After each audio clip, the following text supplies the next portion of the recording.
உன் மனோலோகத்தையும் உன் உருவத்தையும் அல்லாஹ் ஒருபோதும் விரும்புவதில்லை. உன் உள்ளத்தை மட்டும்தான் அல்லாஹ் விரும்புகிறான். அவ்வளவு பெரிய வாசகம்.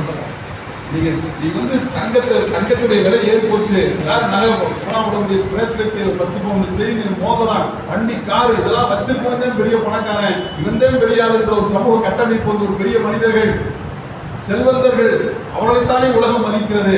ஆனால் உன் செல்வத்தையும் உன் படோடவத்தையும் அவர் விரும்புவதில்லை, உன் உள்ளத்தை மட்டும்தான் விரும்புகிறார்.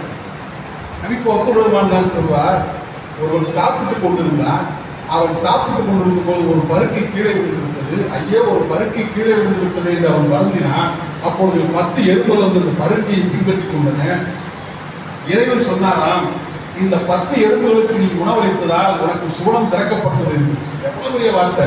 அப்ப தெரியாம ஒரு பருக்க சிந்தனதுக்கே இவ்வளவு சுவனத்துல இடம் கிடைக்குன்னு சொன்னா, தெரிந்தே செய்யற இந்த விருதுகளிலும், தெரிந்தே செய்யற உதவிகளிலும், தெரிந்தே செய்யற பல்வேறு நல்ல பல காரியங்களுக்கும் இவர்களுக்கு சொத்தம் எப்படியெல்லாம் விளைவுகள் இருப்பார்.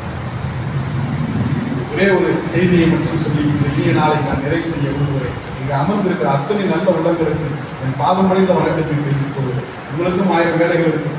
அவசரமாக அமைச்சர் அழைத்திருப்பார், அமைச்சர் அவசரமாக புத்தகத்துக்கு அத்தனையும் மறந்து அண்ணன் சொன்ன சொல்லுக்கு அமர்ந்திருக்கிறார். உங்கள் அத்தனை உதவிகளுக்கு நன்றி சொல்லி ஒரே ஒரு செய்தி ஒன்று நிறைவு செய்திருக்கிறார். நபிகளாயம் ஸல்லல்லாஹு அலைஹி வஸல்லம் அவர்கள் பள்ளிவாசலில் தொழுகை செய்து அமர்ந்திருந்தார். அப்பொழுது ஒரு முதியவர் அங்கே வருகின்ற பொழுது அந்த சாலையில் கிடக்கிற ஒரு முள் இருந்தது. அந்த முள்ளை எடுத்து கூட அப்புறமாக போட்டார்.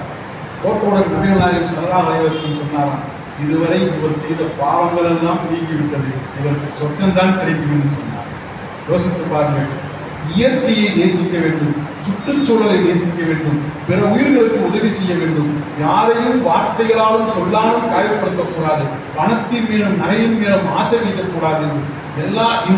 எல்லா மனிதனையும் நேசிக்கக்கூடிய அற்புதமான ஒரு மார்க்கம் இஸ்லாம் மார்க்கம். அந்த மார்க்கத்தின் பேர் இஸ்லாம். அந்த மார்க்கத்தை பின்பற்றக்கூடியவர்கள் முஸ்லிம்கள் என்று வகுக்கப்பட்டிருக்கிறது.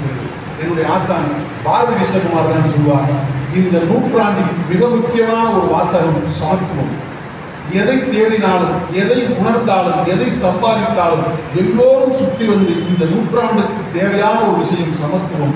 அந்த சமத்துவம் இந்த நல்ல நாளில் அரங்கேறும். நரகத்தின் கதவு அடைக்கப்படும், சொர்க்கத்தின் கதவு திறக்கப்படும் என்று சொல்லி வாய்ப்பிடித்தோருக்கும் வாய்மொழி கேட்டோருக்கும் இருந்து அமர்ந்த உள்ள நல்ல இதயங்களுக்கு நன்றி பாராட்டி விடைபெறுகிறேன். நன்றி, வணக்கம்.